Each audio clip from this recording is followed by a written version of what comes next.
بی تو این شهر برایم قفسی دلگیر است، شعر هم بی تو به بغضی ابدی زنجیر است. آنچنان می فشرد فاصله راه نفسم که اگر زود بیایی دیر است. رفتنت نقطه پایان خوشی‌هایم بود، دلم از هر چه و هر کس که بگویی سیر است. سایه‌ای مانده ز من بی تو که در آینه هم طرح خاکستریش گنگ‌ترین تصویر است.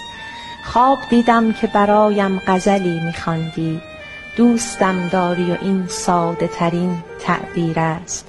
کاش می بودی و با چشم خودت می دیدی که چگونه نفسم با غم تو درگیر است.